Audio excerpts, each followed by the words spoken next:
Mic लावून करायचं. हा कमी वाटतो का? हा जास्त वाटतो?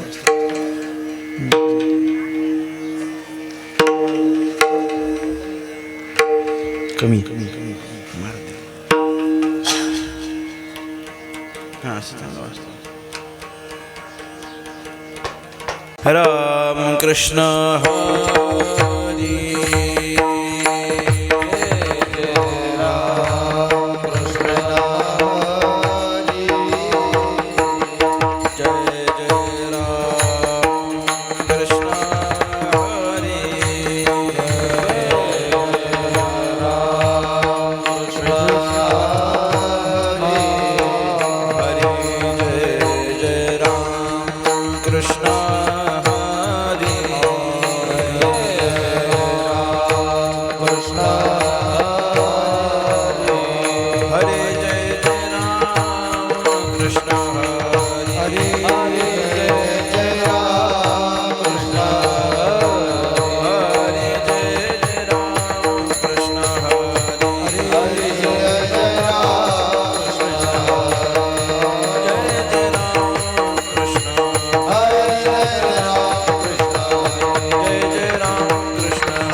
रूप पाहता लोचनी सुख झाले ओ साजणी.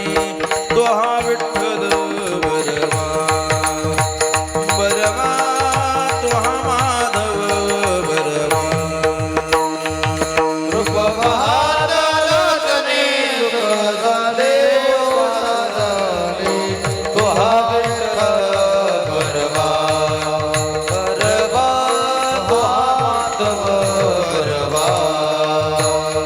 रूप पाहता लोचनी सुख झाले ओ साजणी. तो हा विठ्ठल बरवा बरवा, तो हा माधव बरवा. रूप पाहता लोचनी सुख झाले ओ साजणी. तो हा विठ्ठल बरवा बरवा, तो हा माधव. बहुता सुकृतांची जोडी म्हणून विठ्ठली आवडी. तो हा विठ्ठल बरवा बरवा, तो हा माधव बरवा. सुकृतांची जोडी म्हणून विठ्ठली आवडी. तो हा विठ्ठल बरवा बरवा, तो हा माधव. सर्व सुखाचे आगर बापा रखुमा देवीवर. सर्व सुखाचे आगर बापा रखुमा देवीवर. सर्व सुखाचे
हित व्हावे तरी दंभ दुरी ठेवा हित व्हावे तरी दंभ दुरी ठेवा हित व्हावे तरी दंभ दुरी ठेवा हित व्हावे तरी दंभ दुरी ठेवा हित व्हावे तरी दंभ दुरी ठेवा हित व्हावे तरी दंभ दुरी ठेवा हित व्हावे तरी दंभ दुरी ठेवा हित व्हावे तरी दंभ दुरी ठेवा चित्त शुद्ध सेवा देवाची चित्त शुद्ध सेवा देवाची चित्त शुद्ध सेवा देवाची चित्त शुद्ध सेवा देवाची आवडी विठ्ठल गाईजे एकांती आवडी विठ्ठल गाईजे एकांती चित्त शुद्ध सेवा देवाची चित्त शुद्ध सेवा देवाची आवडेवा देवाची चित्त शुद्ध सेवा देवाची आवडे विठ्ठल गाईचे गाई आवडे विठ्ठल गाईचे गाई अलभ्यते येती लाभ घरा अलभ्यते येती लाभ घरा अलभ्यते येती लाभ घरा अलभ्यते येती लाभ घरा आवडी विठ्ठल गाईजे एकांती आवडी विठ्ठल गाईजे एकांती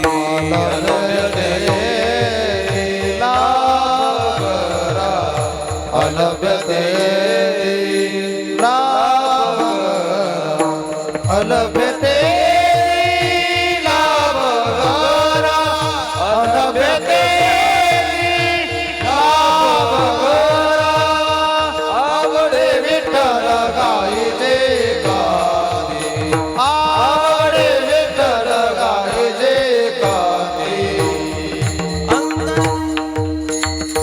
आणि का अंतरी न द्यावी वसती आणि का अंतरी न द्यावी वसती अनेक अंतरे न द्यावे वसती अनेक अंतरे न द्यावे वसती करावे हे शांती वासनेची करावे हे शांती वासनेची करावी हे शांती वासनेची करावी हे शांती वासनेची आवडी विठ्ठल गाईजे एकांती आवडी विठ्ठल गाईजे एकांती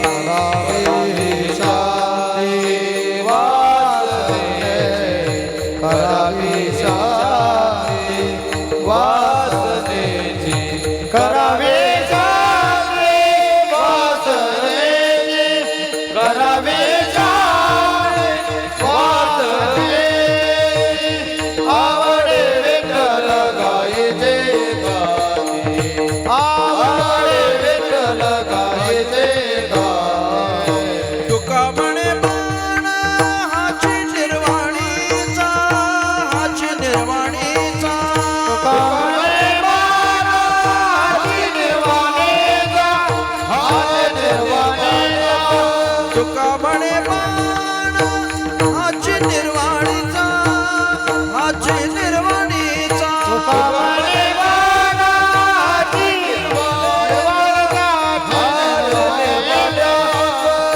आपली वाचा वेचू नये वाऊगी हे वाचा वेचू नये वाऊगी हे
विठ्ठल विठ्ठल विठ्ठल टाळी वाजवा टाळी बोला बोला विठ्ठल विठ्ठल विठ्ठल बोला पुंडलिक वरदारी श्री ज्ञानदेव श्री पंढरीनाथ भगवान की माऊली ज्ञानेश्वर महाराज की जगद्गुरु तुकाराम महाराज की सद्गुरु वामन बाबा महाराज की सद्गुरु सावळराम बाबा महाराज की सबसंतन की विठ्ठल विठ्ठल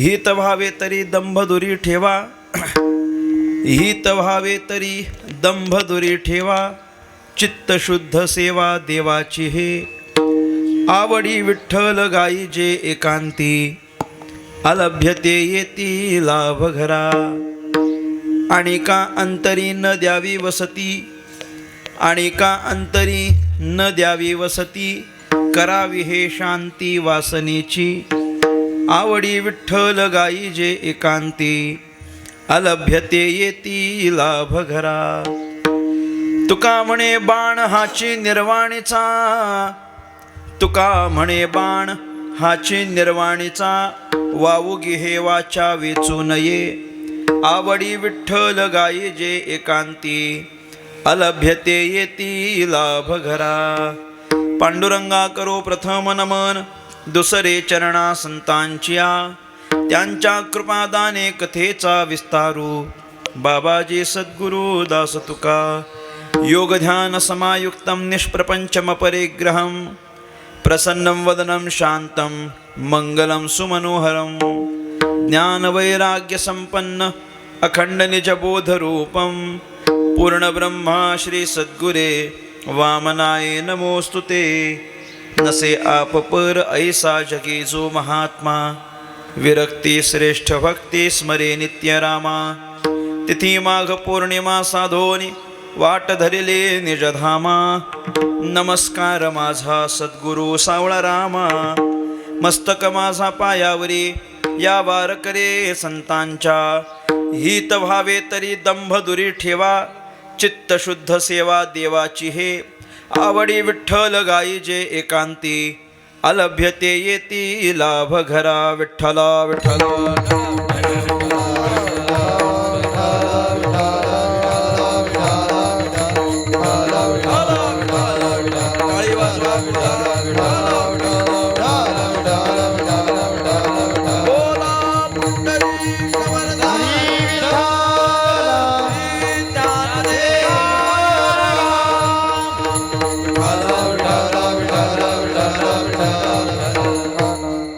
हित व्हावे तरी दंभ दुरी ठेवा चित्त शुद्ध सेवा देवाची हे आवडी विठ्ठल गाई जे एकांती अलभ्यते येती लाभ घरा महाराष्ट्राचा आराध्य दैवत राजाधिराज भगवान श्री पंढरीनाथ परमात्मा कैवल्य साम्राज्य चक्रवर्ती विश्वसंत महावैष्णव ज्ञानराज माऊली विश्वगुरु सद्गुरु श्री निवृत्तीनाथ महाराज जगद्गुरु संत श्रेष्ठ तुकाराम महाराज स्वानंद सुखनिवासी प्रातः स्मरणीय ब्रह्मलीन सद्गुरु श्री वामन बाबा सद्गुरु श्री सावाराम बाबा महाराज आदी करून सर्व साधू संतांच्या चरणी विनम्रपणे नतमस्तक होतो. माझ्यासमोर उपस्थित माझ्यापेक्षा ज्ञानाने वयाने अनुभवाने ज्येष्ठ श्रेष्ठ कीर्तनकार प्रवचनकार मातृभगिनी श्रोता गायक वादक आदी करून कलाकार वर्ग तुम्हा सर्वांच्या चरणी साष्टांग प्रणिपात करून परमात्म्याच्या संकीर्तनाला आरंभ करतो. विठ्ठल विठ्ठल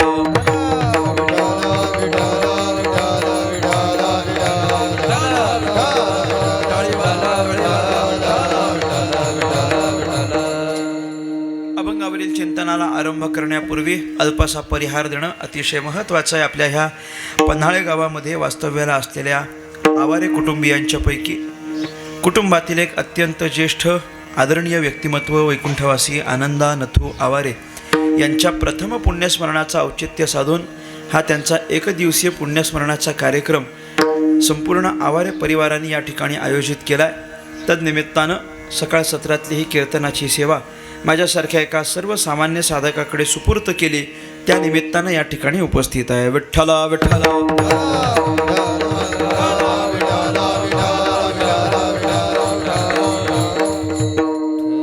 पुण्यस्मरणाचं कीर्तन आहे.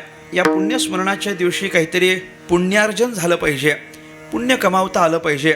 आणि आपण कमावलेलं पुण्य ज्या व्यक्तीच्या पुण्यस्मरणाच्या निमित्तानं हे कीर्तन आहे त्यांच्या चरणी लागून त्यांना उत्तम अशी गती प्राप्त व्हावी याकरता प्रार्थना करणारा हा एक कार्यक्रम आहे. आपण सगळ्यांची प्रार्थना काय असते? या कीर्तनातून, या भजनातून, या नामसंकीर्तनातून जे जे काही पुण्य निर्माण होईल ते सगळं या व्यक्तिमत्वाच्या चरणी लागावं आणि भगवंतानं त्यांना उत्तम गती प्राप्त करून द्यावी. ते ज्याही कोणत्या गतीला गेलेले असतील त्या गतीमध्ये त्यांना उत्तम सुख मिळावं याच उद्देशानं वर्ष श्राद्धाचे कार्यक्रम आपण सगळी मंडळी करत असतो. श्राद्ध तरी कशा करता करायचं असतं? आपल्यातून निघून गेलेली व्यक्ती कोणत्याही योनीला गेले तरी त्या त्या योनीत त्यांना चांगलं सुख भोगता यावं याकरता आपण श्राद्ध कर्म करतो की नाही? श्राद्धाच्या दिवशी आपण पिंडदान करतो ना. मग पिंडदान म्हणजे काय असतं? आपण इथून केलेलं पिंडदान त्या त्या स्वरूपात त्यांना प्राप्त व्हावं आणि मग त्यांना त्यांच्या त्यांच्या योनीमध्ये सुख मिळावं. म्हणजे आत्ता ते या मृत्यूलोकात होते, आपल्यासोबत होते, तोपर्यंत आपण त्यांच्या सुखाची कल्पना, त्यांच्या सुखाच्या सगळ्या व्यवस्था जशा करून दिल्या तसं इथून निघून गेल्यानंतरही ते ज्याही योनीला गेलेले असतील तिथं त्यांची सुखाची व्यवस्था व्हावी या एका पवित्र उद्देशानं आपण हे वर्ष श्राद्धाचे कार्यक्रम करत असतो. आणि या सगळ्या कार्यक्रमांना हरिभक्तीची जोड असावी असा जो आपला महाराष्ट्रीय संस्कृतीचा एक नियम आहे त्यानुसार हा कीर्तनाचा अथवा प्रवचनाचा कार्यक्रम आपण आयोजित करत असतो. तदनिमित्तानं आजचं हे कीर्तन आहे. विठ्ठला विठ्ठला.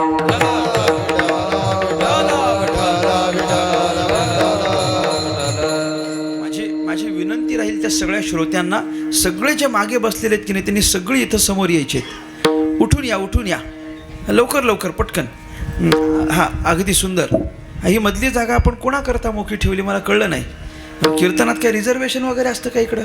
असं काही नाही ना. हां बस मग ठीक आहे. हे नाही असं पुढं. वा, आता कसं बरं वाटेल पहा सगळ्यांना, मला बरं वाटेल.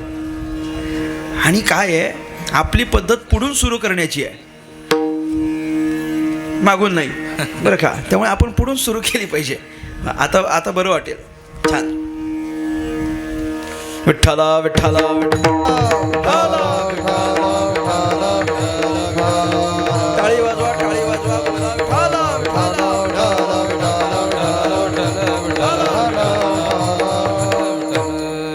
सेवेकरता निवडलेला अभंग संत श्रेष्ठ तुकाराम महाराज यांचा आहे. अभंग 4 चरणांचा आहे. उपदेशपर प्रकरणातला अभंग आहे. भगवान परमात्म्याच्या भजनाचा उपदेश करणारा तुकाराम महाराजांचा अभंग आहे. या अभंगातून जगद्गुरु श्री तुकाराम महाराजांनी आपलं हित व्हावं असं ज्याला ज्याला वाटत असेल त्यानं काय केलं पाहिजे याचं चिंतन सांगणारा हा अभंग आज या ठिकाणी कीर्तनरूपी सेवेकरता प्रस्तुत आहे. मनुष्यानं स्वतःचं हित करून घेतलं पाहिजे. माणसाचा जन्माला आलो म्हटल्यानंतर आपल्या हिताकरता, आपल्या स्वहिताकरता आपण थोडेफार प्रयत्न केले पाहिजेत. आणि आपलं हित म्हणजे काय केलं पाहिजे? आपलं हित म्हणजे आपल्या प्रपंचाचा विस्तार असं नसतं. आपला प्रपंच फार मोठा केला म्हणजे आपलं हित झालं असं नाही. आपण भगवान परमात्म्याच्या भजनाला लागलो म्हणजे आपलं हित असं जर सगळ्या साधू संतांचं मत असेल तर आपण आपलं स्वहित केलं पाहिजे. म्हणजे काय केलं पाहिजे तर आपण स्वहित केलं पाहिजे म्हणजे भगवंताचं भजन केलं पाहिजे. याकरता आपलं हित व्हावं म्हणून तुकाराम महाराजांनी आपल्याला आग्रह केला आहे. हित होण्याकरता काय करावं लागेल? हित होण्याकरता एकच महत्त्वाची गोष्ट आपल्याला करायची आहे आणि ती म्हणजे आवडी विठ्ठल गायी जे एकांती.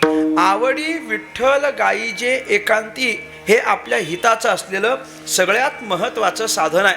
आवडी विठ्ठल गायी जे एकांती हे आपल्या हिताचं असलेलं सगळ्यात महत्त्वाचं साधन आहे, मुख्य साधन आहे. म्हणजे हित व्हावं याकरता भजन हेच साधन आहे.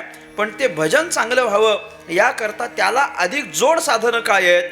मग त्या सगळ्या जोड साधनांचा विचार या अभंगातून तुकाराम महाराजांनी केला आहे. आणि स्वतःचं हित करून घेण्याकरिता आपल्या समोर काही साधनं उपलब्ध केली. विठ्ठल विठ्ठल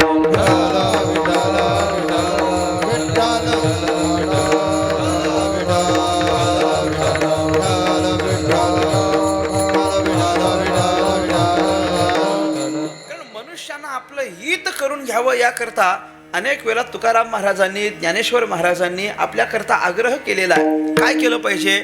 आपलं हित होईल अशा पद्धतीचं आचरण माणसानं केलं पाहिजे. माणूस म्हणून जन्माला आलो की नाही, मग माणूस म्हणून जन्माला आल्यानंतर आपण माणूस आहोत हे तर दाखवून दिलं पाहिजे की नाही. आपण माणूस आहोत. मी अनेक वेळा म्हणत असतो, अरे माणूस म्हणून जन्माला आल्यानंतर कमीत कमी माणसानं माणसासारखं तरी जगावं की नाही. पण माणसं भरपूर जन्माला येतात, पण बरीच माणसं माणसासारखी पण जगत नाहीत. माणसासारखी पण जगत नाहीत. माणसं इतक्या खालच्या थराची वागतात की राक्षसं तरी बरी, पण माणसं बरी परवडत नाहीत. माणसासारखं जगलं पाहिजे. माणसासारखं मला सांगा ना, माणूस म्हणून जन्माला आला, नको नको तशी कर्म केली आणि राक्षसासारखा मेला, हे जीवन तुम्हाला पटेल काय? हे जीवन पटेल का? अत्यंत वाईट जीवन आहे, अत्यंत वाईट. माणूस म्हणून जन्माला आला, नको नको तसा वागला, सगळी दुष्ट कर्म केली, सगळी व्यसनं केली, राक्षसासारखा मेला, कसं जीवन आहे सांगा? वाईट आहे, वाईट. कसं आहे? थोडंसं बोलत चला.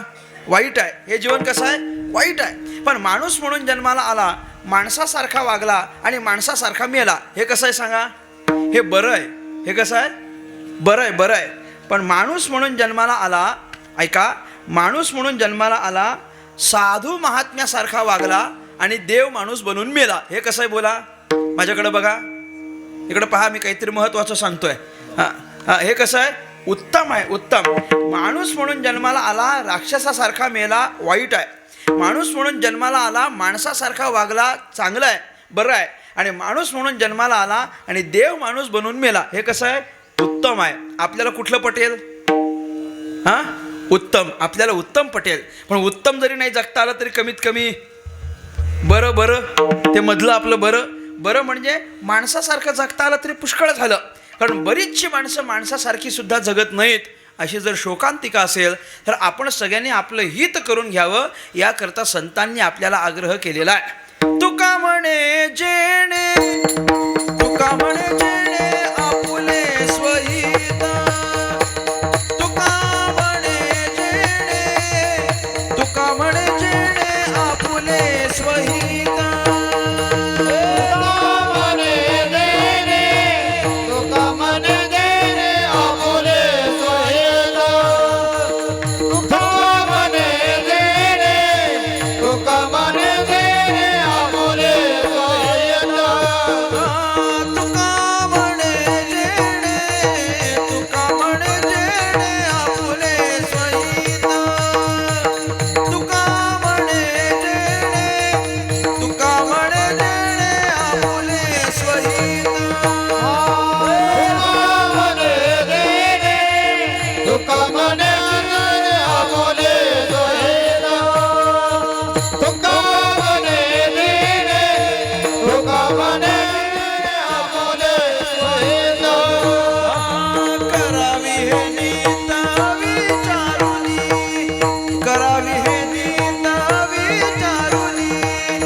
आपुले स्वहित.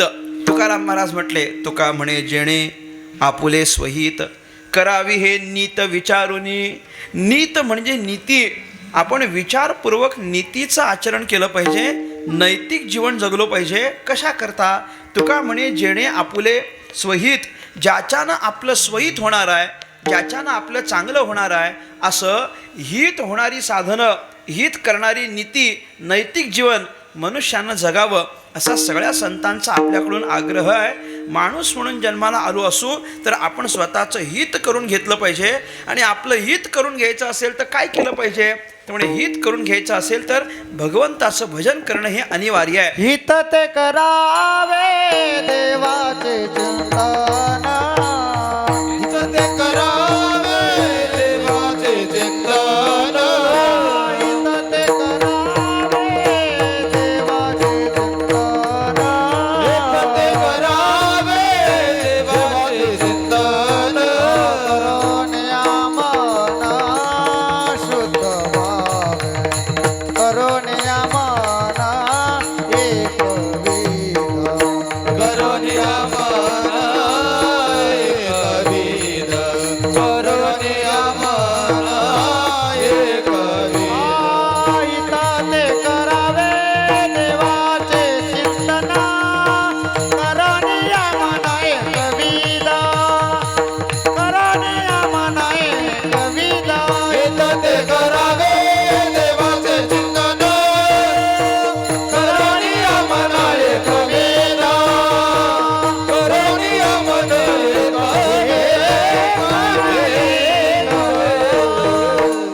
हित ते करावे देवाचे चिंतन, करोनिया मन एकविध. हित ते करावे देवाचे चिंतन, आपलं हित म्हणजे देवाचं चिंतन आहे. याचा अर्थ आपल्या हिताकरता आपण देवाचं भजन करावं, असा तुकाराम महाराजांचा आग्रह. भगवान परमात्म्याचं भजन म्हणजेच आपलं हित. मग देवाचं भजन म्हणजेच आपलं हित असेल तर ते भजन आपण केलं पाहिजे, भरपूर केलं पाहिजे, अखंड केलं पाहिजे, अविरत केलं पाहिजे, सर्व काळ केलं पाहिजे. सगळ्या संतांचा हा आग्रह आहे की नाही आपल्याकडून. ज्ञानोबराय आपल्याला काय सांगतात? सकळ मंगळनिधी श्री विठ्ठलाचे नाम आधी. आधी भगवंताचं भजन आपण केलं पाहिजे. आधी श्री विठ्ठलाचे नाम आधी. आधी म्हणजे कधी? काय वाटतं आपल्याला? आधी म्हणजे कधी? कधी असं कधीच्या कधी नाही चालत. आधी माधी तर अजिबात नाही. आपण कधी केलं पाहिजे? प्रत्येक गोष्टीच्या आधी. प्रत्येक गोष्टीच्या कोणताही कार्यक्रम, कोणताही कार्य, कोणतीही क्रिया करायची म्हटले की त्याच्या आधी काय केलं पाहिजे? देवाचं भजन केलं पाहिजे. त्याच्या आधी देवाचं भजन केलं पाहिजे. आधी म्हणजे कधी? मी टोक सांगत असतो याचं शेवटचं. आधी म्हणजे कधी? अरे कमीत कमी मरण येण्याच्या तरी, बस असं आधी म्हणा. मरण येण्याच्या तरी आधी, अरे कमीत कमी मरायच्या आधी तरी भगवंताचं भजन करावं की नाही? तेवढी वाटच बघायची नाही. लवकर भगवान परमात्म्याचं भजन केलं पाहिजे. लाहो करा गाठ घाला मुळबंदी म्हणतात की नाही. राम राम स्मरा आधी. हे भगवंताचं भजन आहे. भगवंताचं भजन आधी करावं, भरपूर करावं. नित्य सत्यमित हरिपाठ जासी कळी काळ तयासे न पाहे दृष्टी. आपण नित्य भगवंताचं भजन केलं पाहिजे. ज्ञानदेवा गोडी, हरिनामाची जोडी, रामकृष्ण आवडी, सर्व काळ भगवान परमात्म्याचं भजन हे पुष्कळ केलं पाहिजे. कायम भगवंताच्या भजनात राहिलो पाहिजे. रामकृष्ण हरी विठ्ठल केशवा मंत्र हा जपावा सर्व काळ, मंत्र हा जपावा सर्व काळ, मंत्र जपावा सर्व काळ, मंत्र जपावा सर्व काळ.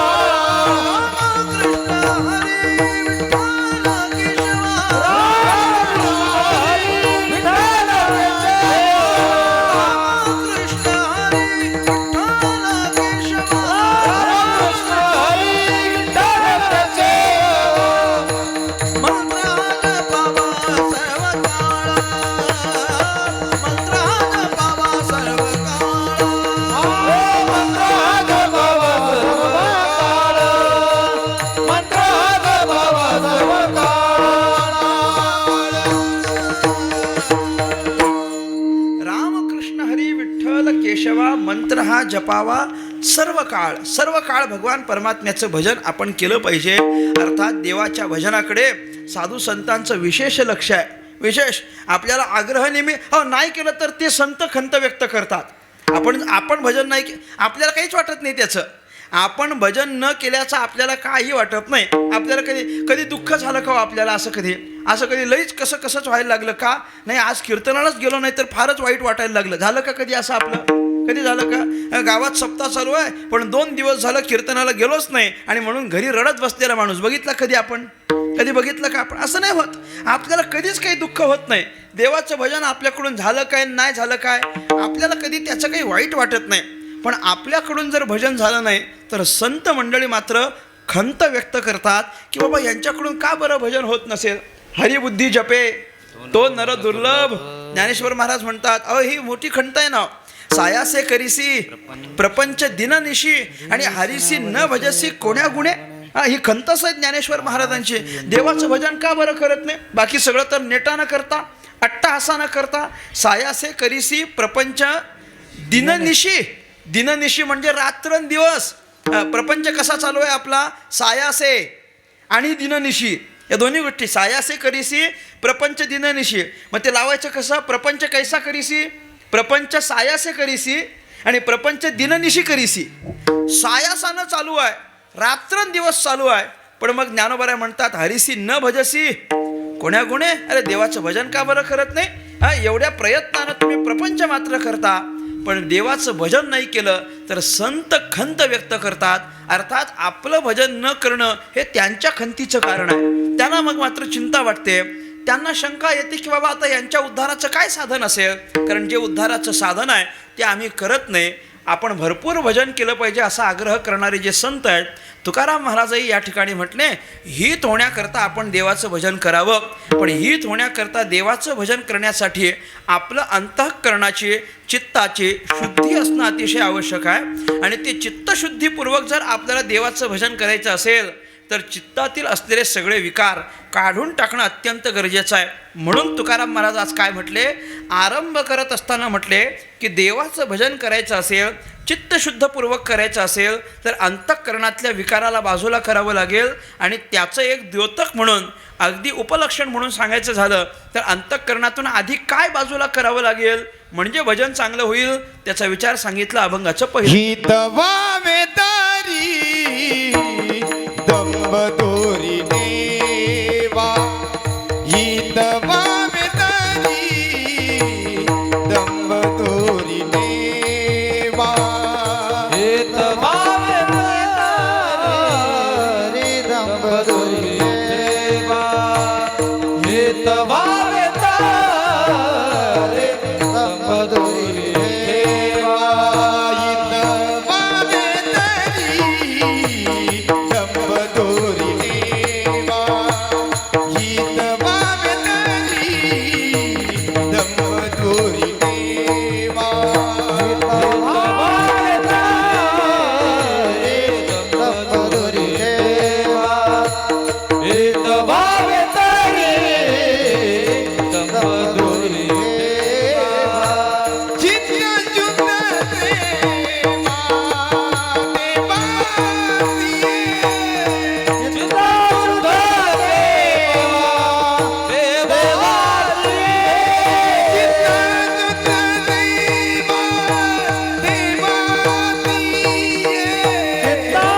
चित्तशुद्ध देवा देवासी.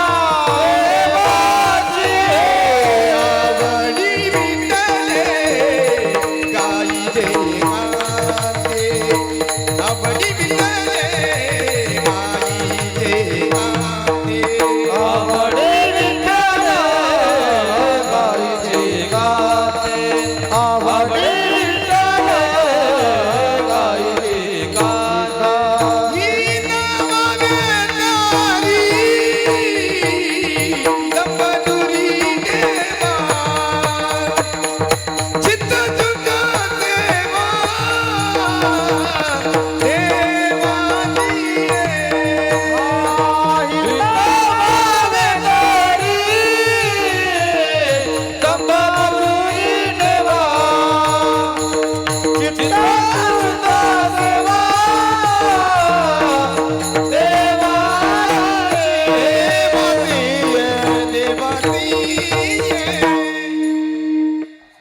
व्हावे तरी दंभ दुरी ठेवा, चित्तशुद्ध सेवा देवाची हे.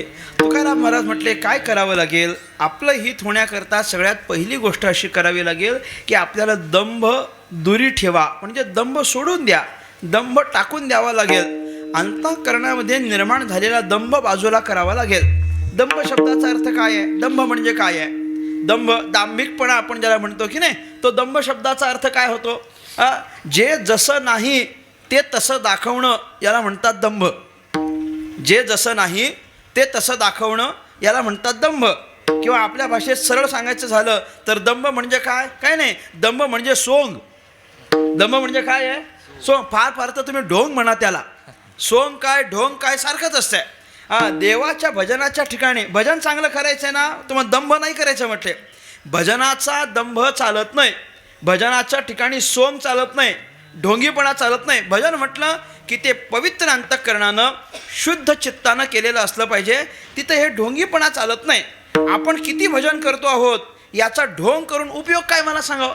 भजनाचं सोंग आम्ही केलं त्याच्यानं काय होणार आहे? काय नाही, त्याच्यानं फार तर लोक फसतील. आपल्या भजनाच्या सोंगानं फार तर लोक फसतील. भजनाच्या सोंगानं देव फसत नाही, देव फसत नाही. भक्तीमध्ये दंभ नाही चालत. नारदांनी भक्तिसूत्रामध्ये अभिमान दंभादिकम त्याज्यम असं सूत्र घातलेलं आहे. नारद महर्षी म्हणतात भक्तिसूत्र नावाच्या ग्रंथात, अभिमान दंभादिकम त्याज्यम, अभिमान आणि दंभ आदी करून असलेले जे विकार आहेत त्या सगळ्यांचा आपण त्याग केला पाहिजे. कारण इथं ते दंभ चालत नाही. दंभ अंतःकरणामध्ये ठेवून जरी भजन केलं तरी ते देवाला कळतं. न सांगता तुम्हा कळो येते अंतर, विश्वी विश्वंभर परिहाराची न लगे. दंभ करून काय उपयोग आहे? दंभ करून काय उपयोग आहे? ते दंभ करायचं म्हणजे काय करायचं की आम्ही जितकं भजन करतो ना, आम्ही जितकं भजन करतो त्याच्यापेक्षा 100 पटीनं दाखवायचं की आम्ही किती करतो. याला दंभ म्हणतात. करायचं इतकंच आणि दाखवायचं इतकं. आम्ही इतकं भजन केलं आम्ही, दाखवून काय उपयोग आहे? अलीकडचं युगच कसलं आहे? नुसतं दाखवायचं आहे. आत्ताचं युग हे नुसतं दाखवायचं आहे. आम्ही काय करतो हे फक्त लोकांना दिसलं पाहिजे. लोकांना दाखवून उपयोग काय त्याचा? लोकांना दाखवून उपयोग काय आहे? लोकांना दाखवून फार तर आपण सोंग हे सिद्ध होईल. आपण सोंग करतो बाबा, ठीक आहे, आपलं बरं वाटेल, आपल्याला बरं वाटतं, ते देवाला चालत नाही.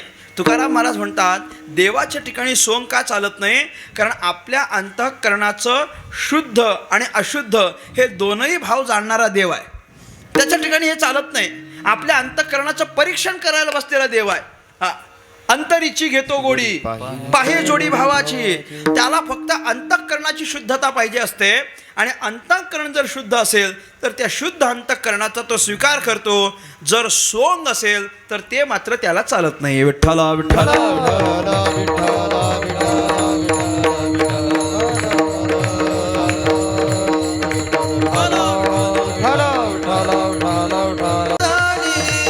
नाही चालो येता सोंग संपादनी.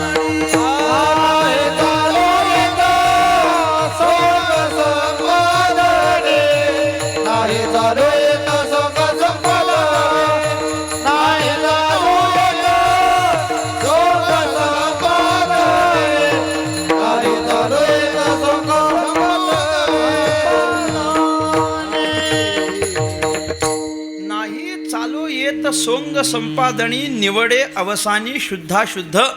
अंतःकरणीचं शुद्ध अशुद्ध अवसान निवडणारा भगवंत असल्या कारणानं तिथं सोंग वगैरे चालत नाही. भगवंताच्या ठिकाणी सोंग चालत नाही. आणि तुम्हाला सांगू, जर एखाद्यानं सोंग केलंच ना, भक्तीचं भजनाचं साधनेचं एखाद्यानं सोंग केलं ना, त्याला ते जमत नाही. तो काय करतो, 4-5 वर्ष त्याला चांगलं सोंग करू देतो. 4-5 वर्ष त्याला चांगलं सोंग, आणि एकदा असं उघड करतो की नाही, असं उघड करतो की महिनाभर टीव्हीला तीच बातमी. जमलं तर बघा, नाही तर द्या सोडून. नुसतं हे सगळ्या सोंगाच्या गोष्टी आहेत ना. नुसतं सोंग, नुसतं त्याचं नाही चालत. काय केलेलं सोंग कधीच भगवान परमात्मा टिकू देत. तुका म्हणे नको बर पंग देवा.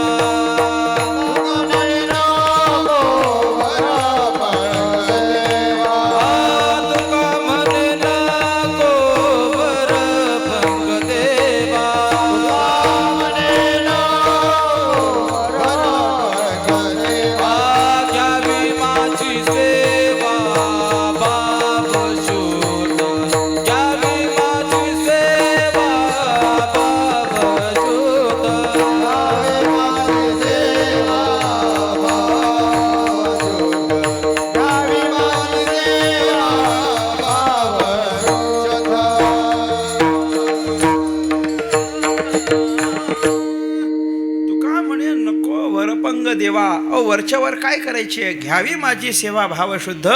तुकाराम महाराज म्हटले हे वरचं चालत नाही. केलेली सोंग भगवंताला पसंत पडत नाही. भगवान परमात्मा ते टिकू पण देत नाही. एक तर तो उघड करतो, नाहीतर बंद तरी करतो. काहीतरी एक होतं, 5-5 वर्ष गोष्टी चालतात आणि बंद पडतात. अनेक ठिकाणी काय नाही, अलीकडं काय हे नुसतं प्रकार चाललेत की नाही. लोकांनी आपल्याला चांगलं म्हणावं, हे चांगलं म्हणावं पण नाही, मी तर म्हणतो काही नाही, लोकांनी आपली सोंग बघण्याकरता आपल्याला बोलवावं म्हणून सोंग चालू आहेत. हे काय नाही, मी फार स्पष्ट आहे. लोकांनी आपल्याला बोलवावं याच्याकरता अलीकडं नुसतीच सोंग चालू आहेत की नाही सांगा. हा काही नाही, स्टेज तुटे स्टोवर कोणी नाचायला सांगितलं हो? कोणी सांगितलं असं? नाही.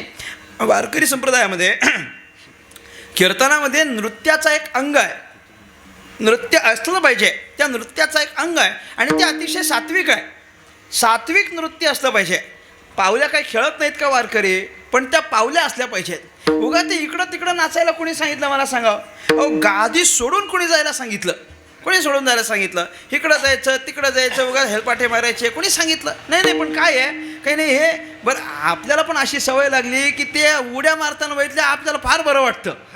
मग 2 तास आपल्याला खळखळून हसवणारं कीर्तन असं पाहिजे असतं. बरोबर आहे कृष्ण भाऊ? त्यांना ते टॅगलाईन तरी बरी देता येते कमीत कमी, खळखळून हसवणारे कीर्तन. कशा करताय मला कळत नाही. काय झालं अलीकडं गंमत अशी झाली आहे, कीर्तन 1-2 पद्धतीचं झालं पाहिजे. एक तर कीर्तन करायला रडवलं तरी पाहिजे, नाही तर हसवलं तरी पाहिजे. मग ते म्हणतात कीर्तन लय भारी झालं. काय अख्खा मंडप रडला. आता त्यात काय नवल आहे? आयुष्यभर रडतच आहेत सगळी. आयुष्यभर सगळी रडतच आहेत. कीर्तन संपल्यानंतर पण रडतच आहेत ना, अगोदर पण रडतच आहेत, आणि परत कीर्तनात पण रडवायचंच असेल तर उपयोग काय त्याचा? भावनिक होणं ही वेगळी गोष्ट आहे. एखाद्या संतांचं चरित्र सांगत असताना आपसूक जर कंठी प्रेम दाते नैनी नीर लोटे हे आलं तर ती वेगळी गोष्ट आहे. उगाच ते रडवायचं म्हणजे कुणी सांगितलंय? उगाच हसवायचं म्हणजे कुणी सांगितलंय? विनोद हा कीर्तनाचा अंग आहे, असला पाहिजे. कीर्तनामध्ये विनोदाचा अंग असला पाहिजे. कशा करता? जर एखाद्याला डुलकी लागत असेल तर जागा करण्याकरता. थोडं असावं ना, थोडा अंग असावा. परंतु उगा 2 तास तेच असं नसलं पाहिजे. संदर्भ आपण जोही कोणता विषय निवडला आहे त्या विषयाला पटवून देण्याकरता संदर्भ म्हणून एखाद्या महापुरुषाची कथा नक्की असली पाहिजे. पण म्हणून अख्खं कीर्तनच ते चरित्रावर करायचं हे कोणी सांगितलंय? असलं नसलं पाहिजे. हे सगळे प्रकार काय आहेत माहिती आहे का? हे सगळे प्रकार म्हणजे लोकांनी आम्हाला बोलवलं पाहिजे. अजून स्पष्ट करू का थोडंसं? काही नाही, यूट्यूब चॅनल आमचंच आहे, त्यामुळे एवढं कट करून घेतील ते आम्हाला माहिती आहे. अजून मी स्पष्ट सांगा, काही नाही, आमच्या तारखा वाढल्या पाहिजेत म्हणून सोंग आहेत, बाकी काही नाही. हे असले प्रकार नाही केले पाहिजेत, बंद केले पाहिजेत. तुकाराम महाराजांना हे अपेक्षित नाही आहे, ज्ञानोबारायांना हे अपेक्षित नाही आहे. त्यांना अपेक्षित काय आहे? आपण भजन करावं आणि इतरांना आपल्याबरोबर भजन करायला लावावं. संपलं. याला कीर्तन म्हणतात. काय पाहिजे अजून? काय फारच काय आपण केलं पाहिजे असं नाही. रामकृष्ण हरीचं भजन आपण केलं आणि ते केल्यानंतर घरी गेल्यानंतर एखाद्याला जर असं वाटलं की नाही आजचं कीर्तन ऐकल्यानंतर मला एक 5 मिनटं तरी रोज रामकृष्ण हरीचं भजन करायचं आहे, ते कीर्तन सफल आहे. फार काही आवश्यकता नाही आहे. कीर्तन संपल्यानंतर एखाद्याला असं वाटलं नाही बाबा आपलं व्यसन सुटलं पाहिजे बरं का, आजपासून अजिबात नाही, आजपासून मी अजिबात तंबाखूला हात लावणार नाही, हे वाटणं म्हणजे काय आहे? काहीतरी सकारात्मक बदल घडले पाहिजेत. आणि हे कधी होतील? हे तेव्हाच होतील की जेव्हा शुद्ध अंतःकरणानं शुद्ध चित्तानं आपण भगवान परमात्म्याच्या भजनाला लागू. तेव्हा तुकाराम महाराज म्हणतात इथं चालत नाही. हित व्हावे तरी दंभ दुरी ठेवा, दुरी दूर ठेवा. दंभ जर तुम्ही घेऊन आलात तर भगवंत आपला स्वीकार करणार नाही. विठ्ठला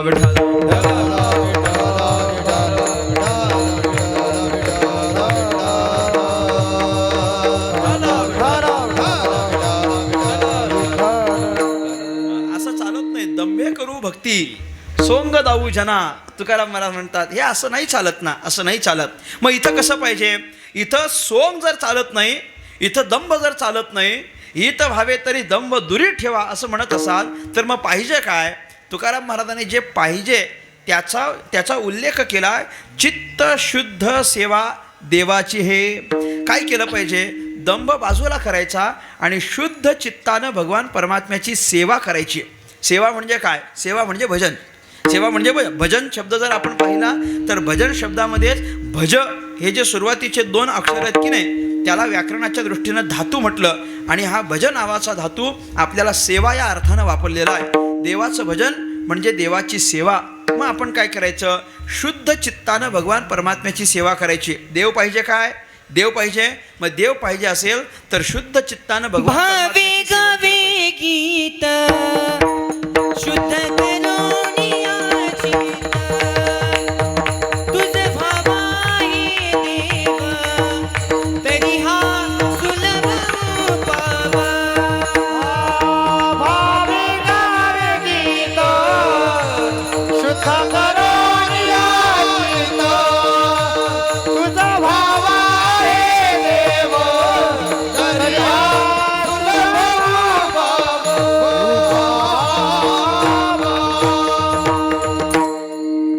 भावे गावे गीत शुद्ध करोनिया चित्त तुझं भावा आहे देव तरी हा सुलभ उपाव. भगवंताचं भजन चित्त शुद्ध करून आपण केलं पाहिजे.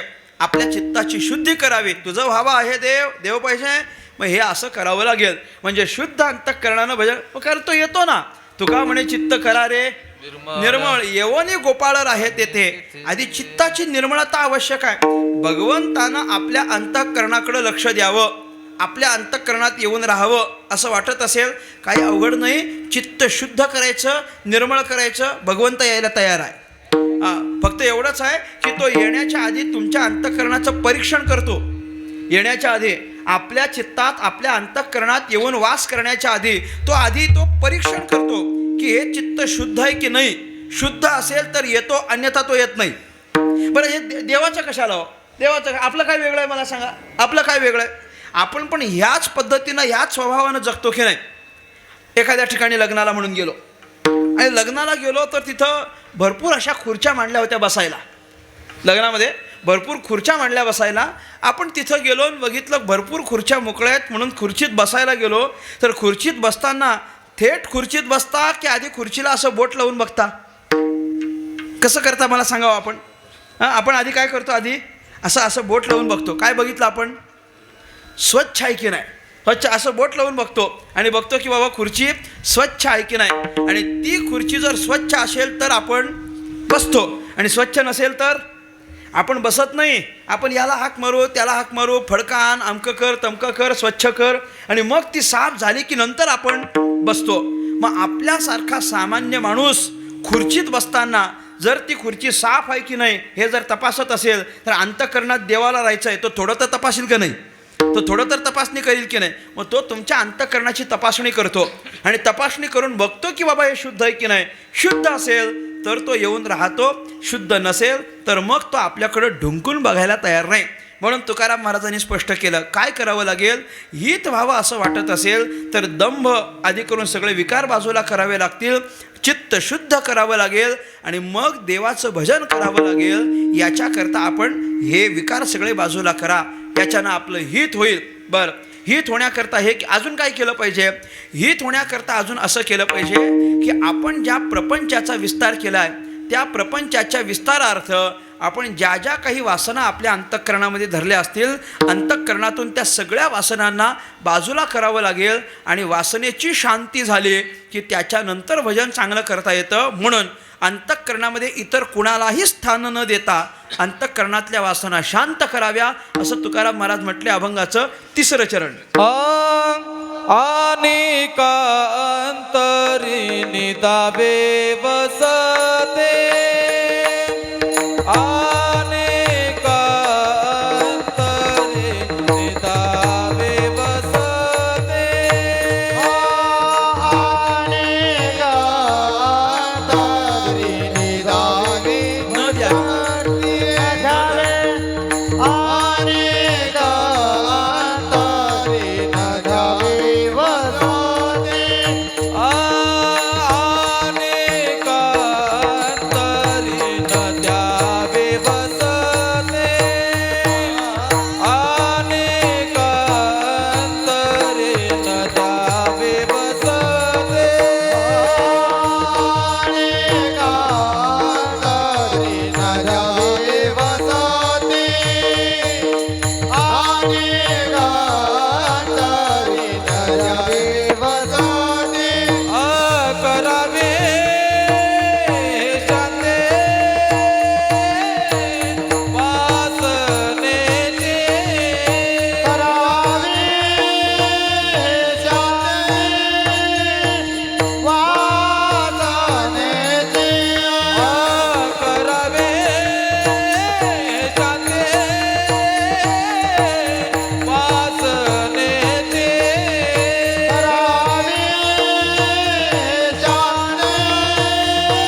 द्यावी वसती, करावी हे शांती वासनेची.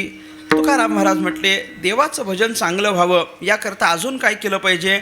आणि का अंतरी न द्यावी वसती, इतर कुणाला अंतःकरणामध्ये वस्ती म्हणजे स्थान देऊ नये. इतर कुणाला म्हणजे पहिल्या चरणामध्ये जो दंभ एकटा सांगितला की नाही, त्या तो एकटा नसतो, तो एकटा नसतो. त्याच्याबरोबर जे सगळे त्याचे भाऊबंद असतात की नाही, ते दंभाचे भाऊबंद माहिती आहेत की नाही आपल्याला सगळे?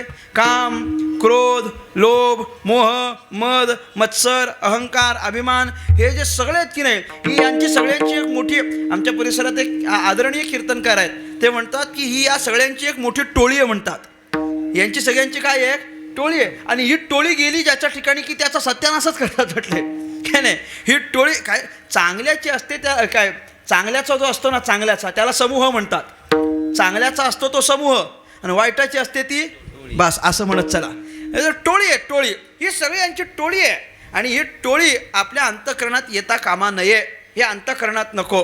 म्हणून तुकाराम महाराज म्हटले अंतरी वसती न आणि का अंतरी न द्यावी वसती. या अनेकांना आपल्या अंतःकरणात स्थान देऊ नये. का देऊ नये? अरे हे भजन करू देत नाहीत, हे भजन करू देत नाहीत. हे अंतःकरणात आले की तुमचं भजन बंद. काम क्रोध अंतःकरणामध्ये आले की भजन बंद. तिथून पुढं भजन होणं शक्य नाही. ज्याच्या अंतःकरणात काम म्हणजे कामना, कामना म्हणजे वासना, वासना म्हणजे इच्छा, ज्याच्या अंतःकरणात इच्छा निर्माण झाल्या त्याचं भजन बंद, भजन होत नाही.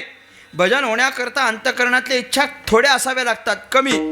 ज्याच्या अंतःकरणातल्या इच्छा कमी, ऐका, ज्याच्या अंतःकरणातल्या इच्छा कमी त्याचं भजन जास्त, आणि ज्याच्या अंतःकरणातल्या इच्छा जास्त त्याचं भजन कमी. हे समीकरण आहे. इच्छा वाढल्या की भजन कमी होतं, आणि इच्छा संपुष्टात आल्या, कमी झाल्या की मग मात्र भजन वाढतं. कारण अंतःकरणातल्या इच्छा संपणं हे भजन चांगलं होण्याचं एक साधन आहे. विठ्ठला विठ्ठला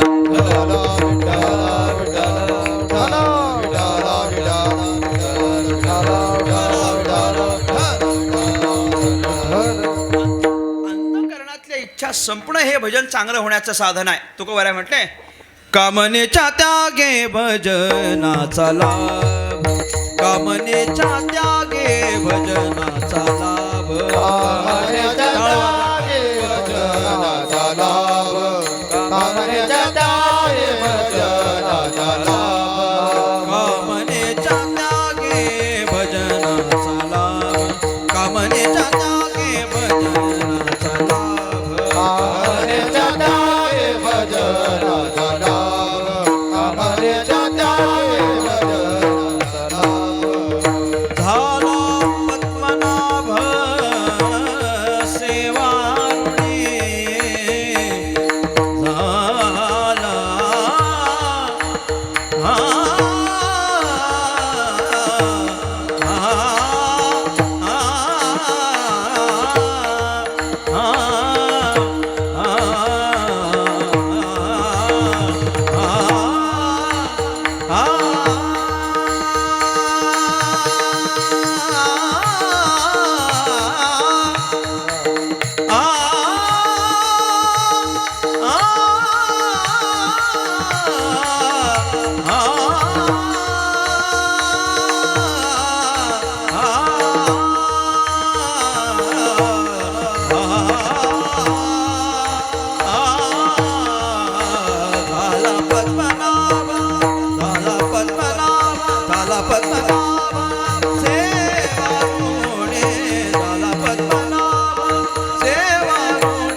झाला देवरुने कामनेच्या त्यागे भजनाचा लाभ, कामनेच्या त्यागे भजनाचा लाभ. कामनेच्या त्यागे भजनाचा लाभ.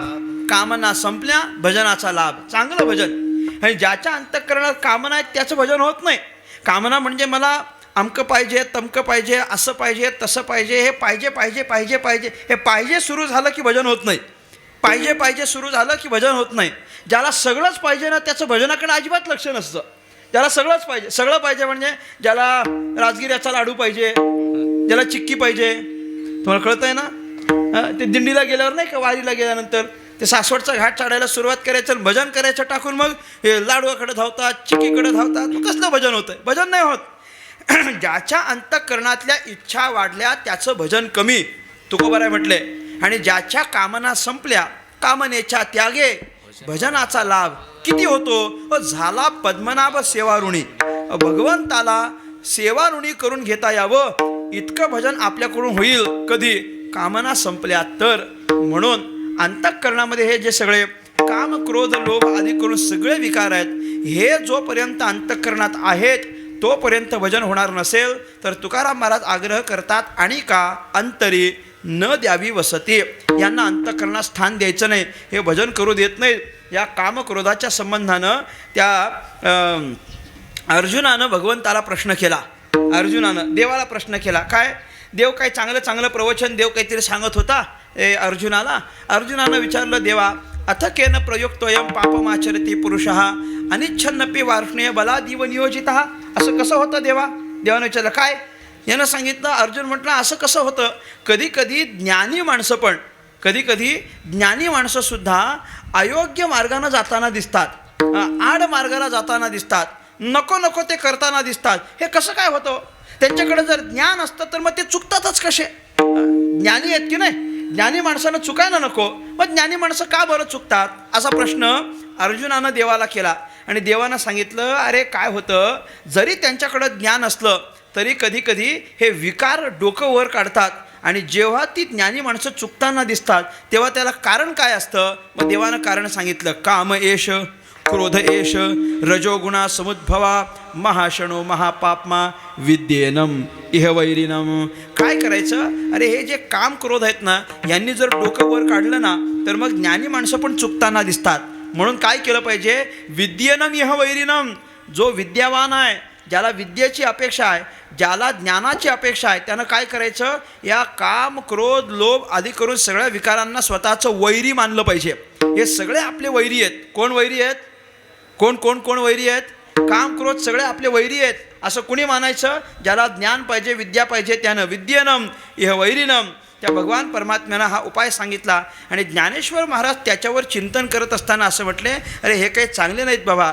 हे ज्ञाननिधीचे भुजंग, हे विषयदरीचे वाघ, भजन मार्गीचे मांग, मारक जे ज्ञानोबराय म्हटले, हे भजन मार्गीचे अडथळे भजनामध्ये हे अडथळे निर्माण करून देतात. म्हणून यांचा अंतःकरणामध्ये वास नको, आणि का अंतरी न द्यावी वसती. मग काय झालं पाहिजे? करावी हे शांती वासनेची शांती करावी. म्हणजेच अंतःकरणातल्या सगळ्या वासना शांत कराव्या. अंतःकरणात निर्माण झालेल्या वासना पुन्हा जन्म घेण्याकरता जर भाग पाडत असतील तर त्या नको. म्हणून अंतःकरणातल्या वासना शांत करायच्या, आणि अंतःकरणामध्ये कोणते विकार येऊ द्यायचे नाही, दंभ टाकून द्यायचा. असं करून चित्त शुद्ध करायचं आणि मग देवाचं भजन करायचं. असं देवाचं भजन आम्ही कशा पद्धतीनं केलं पाहिजे, त्याची रीत आणि भजनाचा परिणाम आपल्याला तुकाराम महाराजांनी सांगितलं. दुसरं चरण.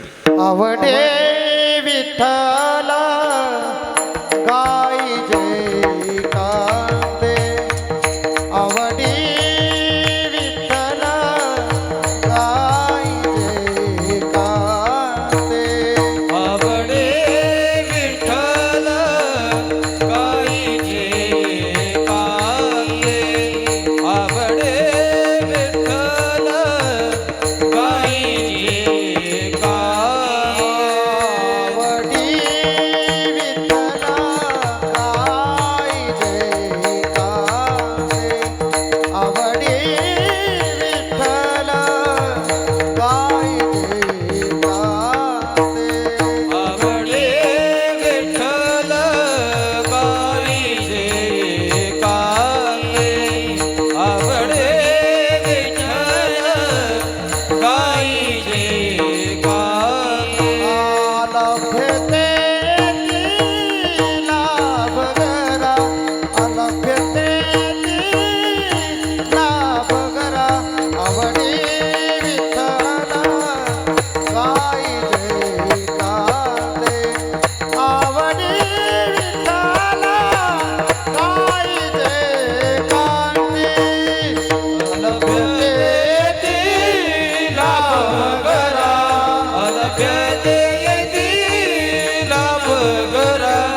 गायीजे एकांती अलभ्यते येती लाभ घरा.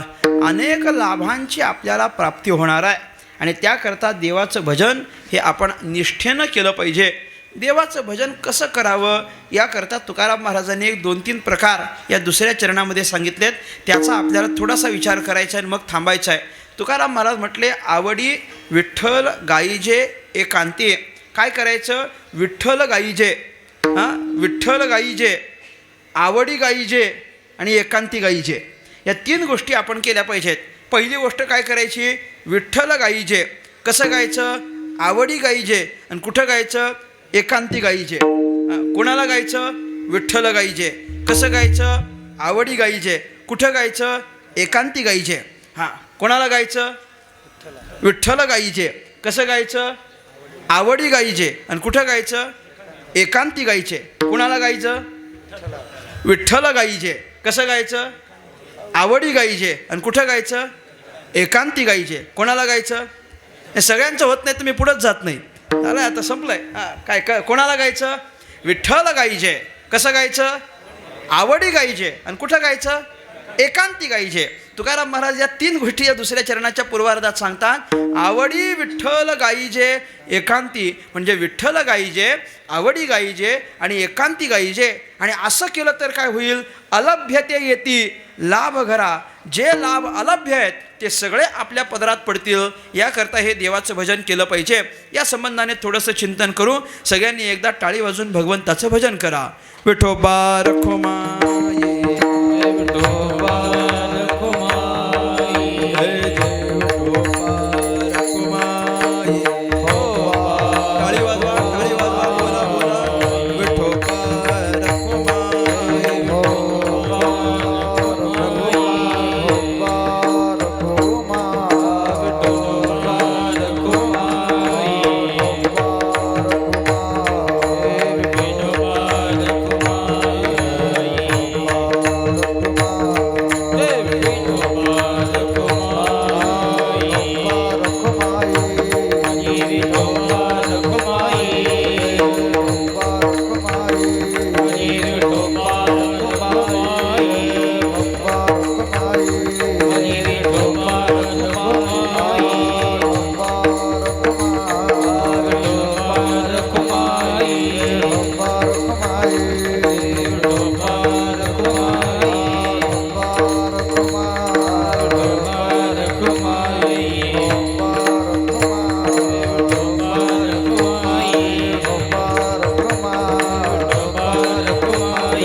एकांती अलभ्यते येते लाभ घरा.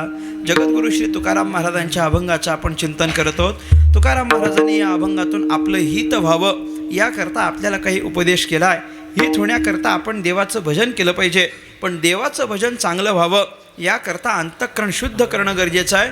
म्हणून तुकाराम महाराजांनी एक प्राथमिक आपल्याला 3-4 गोष्टी सांगितल्या. काय काय सांगितलं? तुकाराम महाराज म्हटले हित व्हावं असं वाटत असेल तर काय काय केलं पाहिजे? हित व्हावं असं होण्याकरता, ठीक आहे बस झालं राहू द्या. हित व्हावं असं होण्याकरता काय केलं पाहिजे? तर हित व्हावं असं आपलं हित होण्याकरता पहिली गोष्ट आपण दंभाचा त्याग केला पाहिजे. हित होण्याकरता अंतःकरणातल्या वासना शांत केल्या पाहिजेत. हित होण्याकरता अंतःकरणात विकारांना जागा नाही दिली पाहिजे. आणि हित होण्याकरता आपलं चित्त शुद्ध केलं पाहिजे. असं एकदा का झालं की हे सगळं झाल्यानंतर मग तुकाराम महाराज म्हटले आवडी विठ्ठल गायीजे एकांती. काय करायचं आपण? आम्ही दुसऱ्याकडं कुठं जाणार नाही, दुसरीकडं कुठं जाणं हे आम्हाला पसंत नाही. तुझे दास्य करू आणि का मागो खावया, धीग जिणे झाले माझे पंढरी राया. तुकोबाराय म्हटले असं चालत नाही देवा. अहो एक म्हणजे एकच वारा गणिक देव नाही बदलला पाहिजे. वार बदलला की देव बदलला. आपलं कसं चाललंय, आपलं असंच चाललंय. वार बदलला देव बदलला. सोमवारच्या दिवशी आमचा देव वेगळा, मंगळवारच्या दिवशी आमचा देव वेगळा, बुधवार आला की आमचा देव वेगळा, रविवारी तर फारच वेगळं. म्हणजे तुमच्याकडे तरी बरं आहे, आमच्याकडचं फार वेगळं आहे. रविवारी काय जुमानतच नाहीत कोणाला. काय म्हणते आमच्याकडे तर रविवार असल्यानंतर एकादशी असो सोमवार असो ते काहीच पाहत नाही. संकष्टी विंकष्टी काही पाहत नाही. रविवार म्हणजे त्यांचा वार. तुम्हाला कळतंय ना तुम्हाला? न ते त्यांचा खाण्याचा वार असतो आमच्याकडे. ते रविवार नाही. अहो वार म्हटलं की देव नाही बदलला पाहिजे. देव म्हणजे एकच एक धनीला चित्ती आम्ही रखुमाईचा पती. तो सोडून दुसऱ्या कुठं जाता मला सांगा? आम्ही दुसऱ्या कुणाचं नाही. एक म्हणजे विठ्ठलाचं, दुसऱ्या कुठं जाणार नाही. एक गावे आम्ही विठोबाचे नाम, एक गावे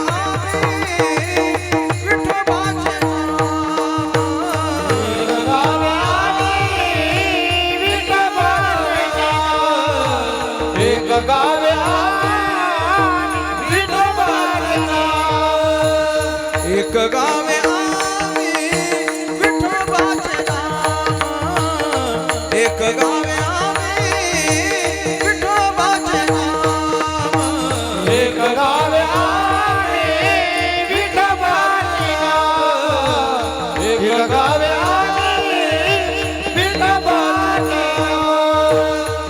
आणि कापे काम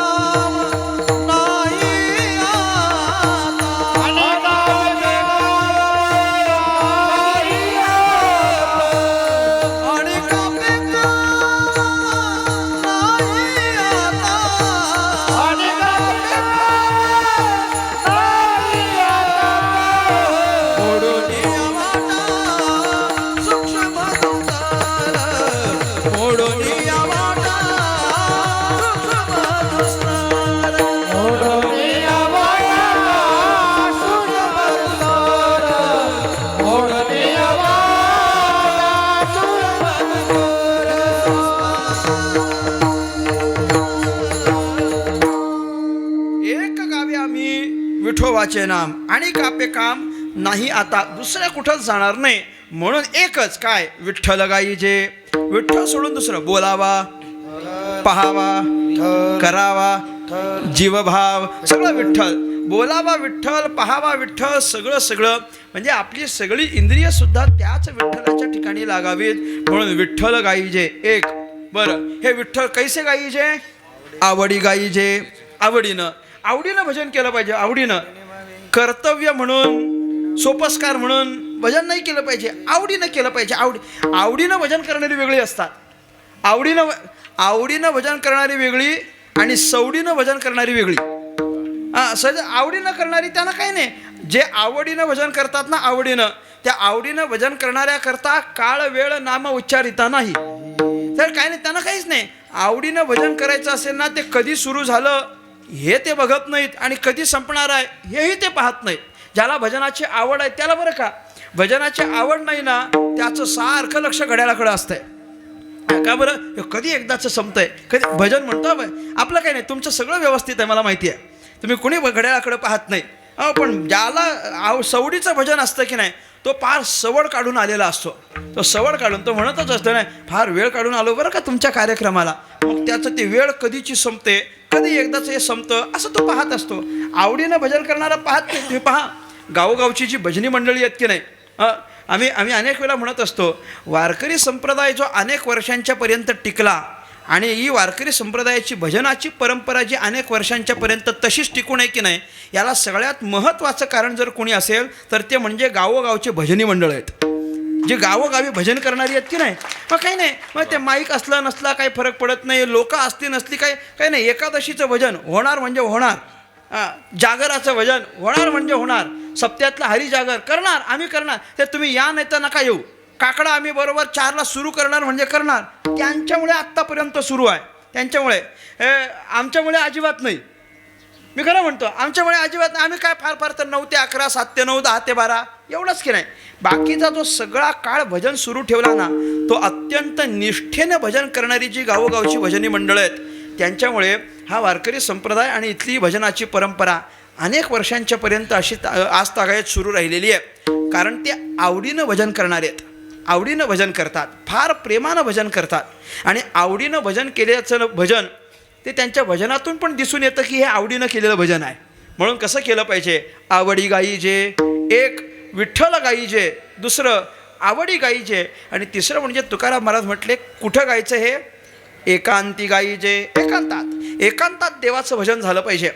लोकांतात करू नये असं नाही आहे, लोकांमध्ये तर जाऊन केलंच पाहिजे, पण एकांतात सुद्धा देवाचं भजन केलं पाहिजे. तुम्हाला सांगतो, आपलं भजन चांगलं चालू आहे, आपली भक्ती चांगली चालू आहे, आपण केलेली भक्ती देवाला मान्य आहे, हे कशावरून समजायचं?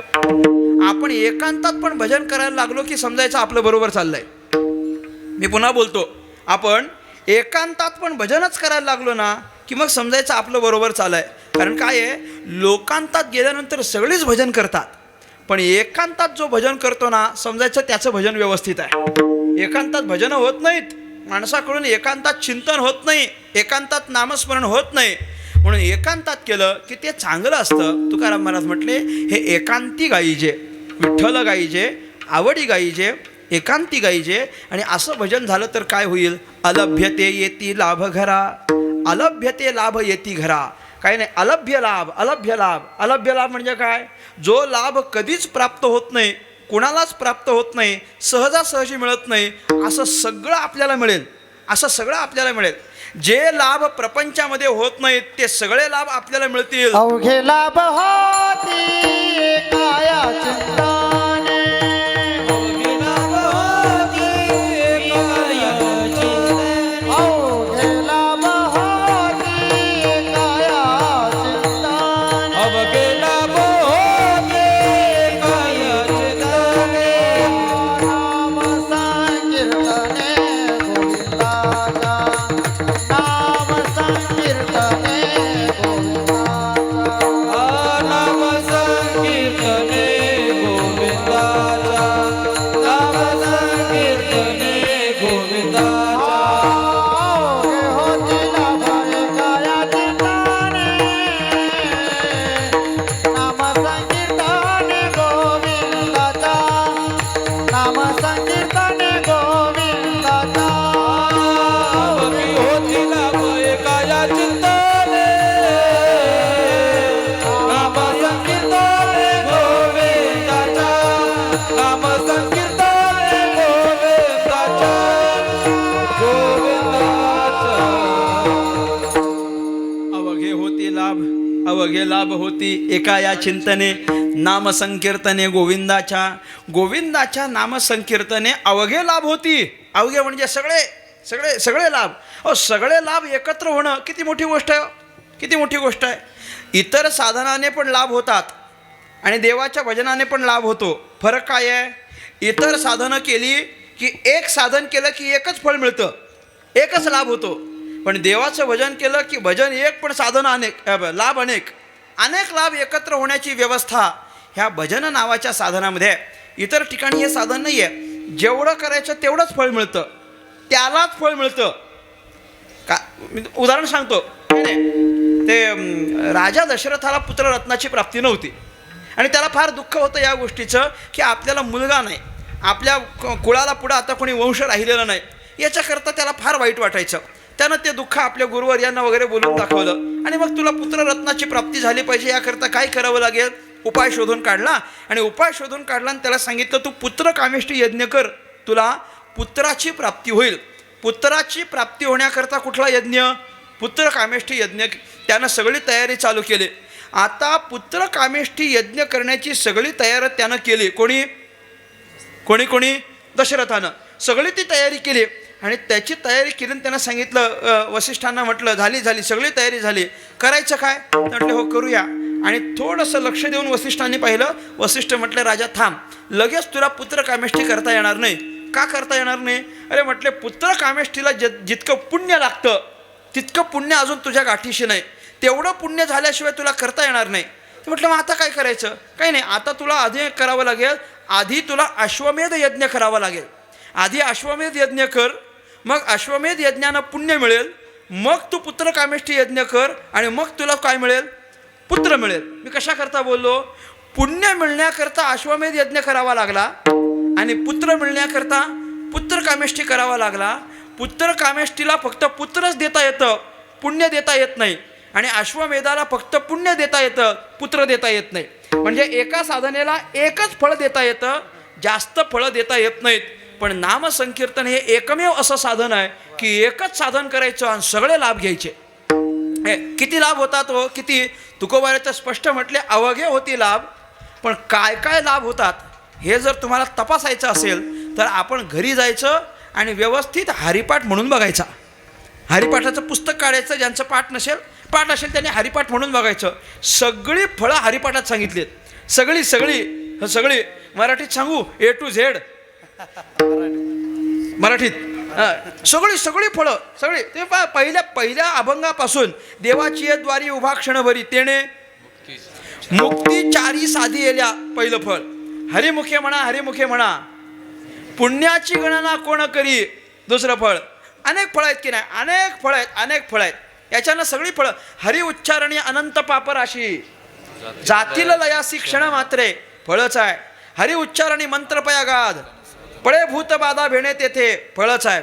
ज्ञानदेवा सांग झाला हरिपाठ, पूर्वजा वैकुंठ मार्ग सोपा, फळच आहे. किती किती फळं सांगू, अनेक फळं आहेत, अनेक फळं. हरिपाठाचे अभंग किती? 27, बरोबर? 27 अभंग हरिपाठाचे. मी असं म्हणतो असं समजा की ज्ञानेश्वर महाराजांनी एका अभंगातून भगवंताच्या भजनाचं एक फळ सांगितलंय. एका अभंगातून किती? एक फळ. एका अभंगातून एक फळ असं जरी मांडलं तरी अख्ख्या हरिपाठात किती फळं झाली हो? 27 फळं कमीत कमी. ज्ञानोबारांचं तसं नाही आहे. तुम्ही बघा, अभंग जर बघितले तर एका अभंगात 4-4, 5-5, 6-6 फळं पण सांगितली आहेत. पण कमीत कमी गणित लागावं म्हणून एक फळ जरी पकडलं तरी 27 फळं. इतकी फळं देण्याचं सामर्थ्य दुसऱ्या कुठल्या साधनात आहे? कुठंच नाही. हे फक्त हरिभजनामध्ये आहे. म्हणून तुकाराम महाराज स्पष्ट करतात, अलभ्य अलभ्य अलभ्य. बाकीच्या अलभ्य म्हणजे बाकीच्या ठिकाणी त्यांचा लाभ होत नाही, पण हे सगळे लाभ आपल्याला देवाच्या भजनानं होतील. म्हणून तुम्ही काय करा? भगवान परमात्म्याचं भजन करा. किंबहुना भगवंताच्या भजनाकरताच आपल्या ह्या वाणीचा उपयोग करावा. व्यर्थ आपली ही वाणी अन्य ठिकाणी वापरू नये. कारण देवानं तेवढ्या करताच दिली इंद्रिये, हात, पाय, कान, डोळे आणि मुख बोला या वचन. कोणतं वचन? भगवंताच्या भजनाची वचनं बोलण्याकरता जर मुख दिला असेल तर मी तुम्हाला शेवटचं सांगतो काय? आपण देवाचं भजनामध्ये आपली वाणी व्यतीत करावी, अन्य ठिकाणी वापरू नये. चौथं चरण. तुकमनी बाण हचिले वाणीचा, तुकमनी बाण हचिले वाणीचा, तुकामने बाण हाची निर्वाणीचा, तुकामने बाण हाची निर्वाणीचा, तुकमनी बाण हचिले वाणीचा, तुकमनी बाण हचिले वाणीचा, तुकामने बाण हाची निर्वाणीचा, तुकामने बाण हाची निर्वाणीचा.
अलभ्यते लाभ घरा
अलभ्यते ते लाभ घरा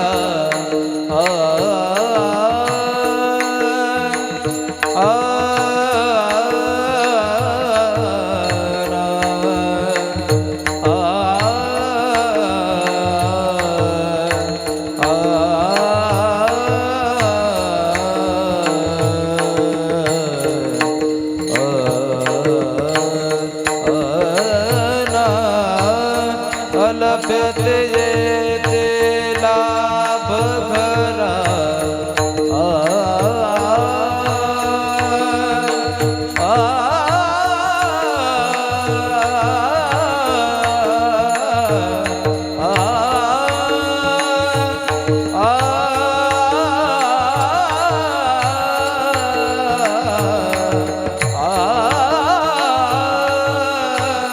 अलभ्यते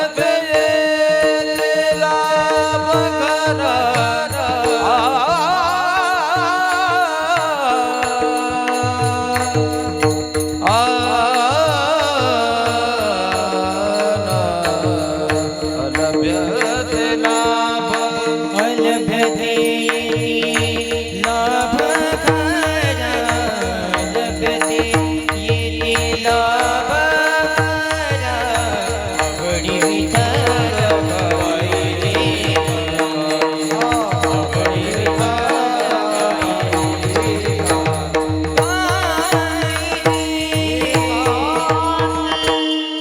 ज्ञानेश्वर माऊली ज्ञानराज ज्ञानेश्वर माऊली ज्ञानेश्वर माऊली ज्ञानराज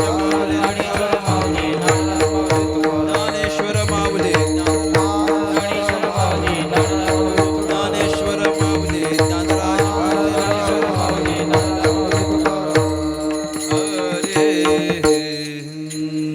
झालेली सेवा भगवान परमात्म्याच्या चरणी समर्पित करतो.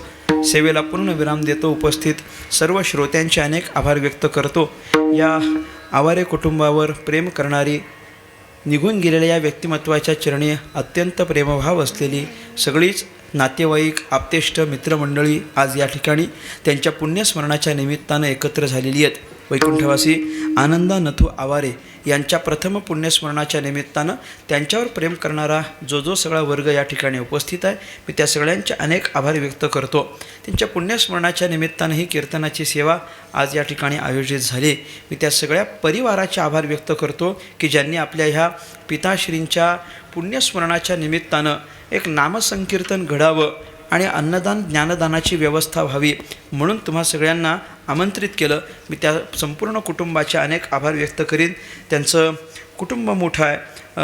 हौसाबाई आनंदा आवारे या त्यांच्या पत्नी आहेत आणि त्यांचे सगळेच चिरंजीव श्री माधव आनंदा आवारे, श्री यादव आनंदा आवारे, श्री संजय आनंदा आवारे आणि श्रीमान राजाराम आनंदा आवारे हे त्यांचे चारही चिरंजीव आहेत. आणि सौ अलका सोपान गांगुर्डे या त्यांच्या सुकन्या. हा एक सगळा मोठा असा त्यांचा परिवार आहे. आपल्या सगळ्या परिवाराची घडी व्यवस्थितपणे बसवून या इहलोकातली यात्रा त्यांची संपवून आज 1 वर्ष पूर्ण होतो आहे. आणि आपल्या पित्याच्या संबंधानं अंतःकरणामध्ये असलेला श्रद्धाभाव हा श्राद्धाच्या दिवशी व्यक्त व्हावा आणि म्हणून त्याकरता हा हरिकीर्तनाचा कार्यक्रम आयोजित केला. आपल्या सगळ्यांना त्यांनी आमंत्रित केलं. मी त्या सगळ्या परिवाराचे अनेक आभार व्यक्त करतो. आपल्या वडिलांना चांगली श्रद्धांजली आणि चांगली गती मिळावी याकरता काय करायचं असतं, याकरता बाकी काय करायचं नसतं. सांगू का? काही नाही. याकरता फक्त चांगलं भजन करायचं असतं. ज्ञानेश्वर महाराजांचं प्रमाण आपण म्हटलो की नाही, ज्ञानदेवा सांग झाला हरिपाठ, पूर्वजा वैकुंठ मार्ग सोपा. आपल्या पूर्वजांकरता वैकुंठाची वाट सोपी व्हावी याकरता आपण एकच करायचं असतं, सांग झाला हरिपाठ. सांग म्हणजे यथासांग, सांग म्हणजे व्यवस्थित हरिपाठ. हरिपाठ म्हणजे हरीचं उच्चारण वारंवार करणं, याला हरिपाठ म्हणतात. वारंवार भगवान परमात्म्याचं भजन आपल्याकडून झालं की ते या सगळ्यांच्या मुक्तीचं कारण ठरतं. मी आणखी एक प्रमाण सगळ्यांच्या परिचयाचं बोलतो. काळवेळ नाम उच्चारिता नाही, दोन्ही पक्ष पाही उद्धरते. या सगळ्यांचा उद्धार हा जर भगवंताच्या भजनानं असेल तर आपण देवाचं भजन अत्यंत नेटानं केलं पाहिजे. जो हा या परिवारातला वर्ग आहे त्या सगळ्या परिवाराला माझी विनंती असेल की या आपल्या पितृतुल्य व्यक्तिमत्वाच्या चरणी चांगली श्रद्धांजली समर्पित व्हावी. सगळ्यांना अपेक्षा असते आपल्या पित्याला, त्यांच्याशी जे काही आपलं नातं असेल त्या आपल्या पित्याला चांगल्या पद्धतीची श्रद्धांजली मिळावी अशी प्रत्येकाची अपेक्षा असते, प्रत्येक कुटुंबियाची अपेक्षा असते. आणि त्याकरता आपण काहीतरी केलं पाहिजे. काय केलं पाहिजे? या व्यक्तीला चांगली श्रद्धांजली मिळावी याकरता काय केलं पाहिजे? माझी अपेक्षा फक्त एवढीच आहे की त्यांना चांगली श्रद्धांजली मिळावी याकरता या परिवारानं मला काहीतरी दिलं पाहिजे. नाही, खरी गोष्ट आहे. मी मागून घेत असतो, आपण असं सोडतच नाही. काही नाही, मला काहीतरी दिलं पाहिजे. ह्या परिवारातलं कोण आहे इथं? परिवारातलं हे सगळेच की नाही? हां, बरं आहे, तुम्ही सगळे पुढेच बसलेले आहात. काय मला चिंताच नाही, अजिबात शोधायची गरज आहे काही नाही. मला काहीतरी दिलं पाहिजे. तुम्ही जर मला दिलं तर त्यांना चांगली श्रद्धांजली मिळेल. तुम्ही देणार असाल तर मी सांगतो, एवढी पण चिंता करू नका, अगदी चिंता दाखवूच नका. अगदी तुम्ही देणार आहात का? काही नाही, मला द्या. मी आग्रह करीन की तुम्ही मला इतकी गोष्ट द्या म्हणजे त्यांना चांगली श्रद्धांजली मिळेल. काय पाहिजे मला? काही नाही, मला इतकंच पाहिजे, आपल्या ह्या पित्याच्या चरणी चांगली श्रद्धांजली मिळावी याकरता रोज आपल्या घरात ज्ञानेश्वरीच्या 5 ओव्या वाचायला तुम्ही सुरुवात करा. बस इतकंच काय ते द्या. एवढं द्या, त्यांना फार आनंद होईल, भगवंतांना आनंद होईल, संतांना आनंद होईल. ज्ञानेश्वरी वाचायला आपण सुरुवात करावी माझी आपल्याला विनंती असेल. रोज काही नाही, फार वेळ लागत नाही. फार तर मी म्हणतो 2 मिनटं लागतील. ज्ञानेश्वरीच्या 5 ओव्या, तुकोबारायांचे 1-2 अभंग किंवा जो कुठला आपला संतांचा ग्रंथ तुम्हाला प्रिय असेल तो ग्रंथ आपण वाचा, कोणतीच हरकत नाही. मग तुम्ही भागवत वाचा, तुम्ही रामायण वाचा, तुम्ही दासबोध वाचा, मनाचे श्लोक वाचा, भगवद्गीता वाचा, ज्ञानेश्वरी वाचा, गाथा वाचा, काय वाचायचं ते वाचा, पण थोडं तरी वाचाल. आता हे सगळ्यांना आहे बरं, हे सगळ्यांकरता सांगणे, वाचाल तर वाचाल. आपण वाचलं पाहिजे. संतांचे ग्रंथ, संतांचं वाङ्मय आणि संतांचं चरित्र हे आपण कायम वाचलं पाहिजे. जर आपल्याला वाचायचं असेल तर वाचलं पाहिजे. आपण वाचाल आणि या वाचनाच्या माध्यमातून रोज ज्ञानेश्वरी उघडली की आपल्याला आपल्या पित्याचं स्मरण होईल आणि त्यांना चांगली श्रद्धांजली मिळेल. याकरता हे सत्कार्य आपण कराल अशी आपल्याकडून अपेक्षा करतो. माझ्या वाणीला विराम देतो. इथपर्यंत येण्याचा योग आज ज्यांच्या माध्यमातून झाला ते आमचे हरिभक्तिपरायण धनुभाऊ देशमाने, धनंजय भाऊंनी आम्हाला संपर्क केला आणि म्हणून त्यांच्या माध्यमातून इथपर्यंत आलो. मी त्यांचे अनेक आभार व्यक्त करतो. या कीर्तनरूपी सेवेकरिता उपस्थित असलेली सगळीच आदरणीय कलाकार मंडळी आहेत. हरिभक्तिपरायण आदरणीय अक्षय महाराज वाघ या ठिकाणी उपस्थित आहेत. हरिभक्तिपरायण आदरणीय सोपान महाराज खैरनार या ठिकाणी उपस्थित आहेत. हरिभक्तिपरायण महाराजांचा काय परिचय आहे? निलेश महाराज या ठिकाणी उपस्थित आहेत आणि हरिभक्तिपरायण अंकित महाराज या ठिकाणी उपस्थित आहेत. मी सगळ्यांचे आभार व्यक्त करतो. आपण आम्हाला कीर्तनाची साथ केलीत आणि अर्थातच हरिभक्तिपरायण अमोल महाराज पगार, ओमकार महाराज जाधव या ठिकाणी उपस्थित आहेत आणि हरिभक्तिपरायण विशाल महाराज दवंडे या ठिकाणी उपस्थित आहेत. मी ओमकार महाराज, विशाल महाराज दोघांचे पण अनेक आभार व्यक्त करतो. आपण व्यवस्थितपणे कीर्तनामध्ये मृदंगाची साथ केलीत.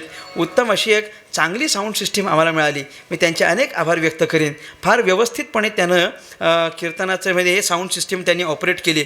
काय गुरुमाऊली साऊंड सिस्टीम चांगल्या पद्धतीनं, कोणताही त्रास आम्हाला झाला नाही, म्हणजे आम्हालाही झाला नाही आणि ऐकणाऱ्याला झाला नाही. मुख्य म्हणजे अशी आहे की शिटी वाजली नाही. तसं पण हे व्यासपीठ शिटी वाजण्याचं नाही की नाही, अजिबात नाही वाजली पाहिजे. आणि आपण तशी पूर्ण काळजी घेतली आणि व्यवस्थितपणे साऊंड ऑपरेटिंग केलं. मी तुमचे अनेक आभार व्यक्त करेन. तसेच आमचे परममित्र आमचे कृष्णाभाऊ जाधव ह्या समोर उपस्थित आहेत की ज्यांनी माऊलीचा दास या आपल्या यूट्यूब चॅनलच्या माध्यमातून ह्या कीर्तनाचं शूटिंग केलेलं आहे आणि त्या चॅनलवरती चांगले चांगले आपल्याला कीर्तनं श्रवण करायला मिळतात. मी कृष्णाभाऊंचे पण अनेक आभार व्यक्त करतो. अन्य या परिवारावर प्रेम करणारी निरनिराळ्या क्षेत्रातली जी काही सन्माननीय मंडळी या ठिकाणी उपस्थित आहेत, मी त्या सगळ्यांचे अनेक आभार व्यक्त करतो. विणेकरी महाराज, चोपदार, जे सगळे भजनी मंडळी माझ्या मागे उपस्थित आहेत, सगळ्यांचे आभार व्यक्त करतो. झालेली सेवा सद्गुरुनाथांच्या चरणी समर्पित करून माझ्या वाणीला पूर्णविराम. विठ्ठल जय जय विठ्ठल, जय विठ्ठल, जय जय विठ्ठल.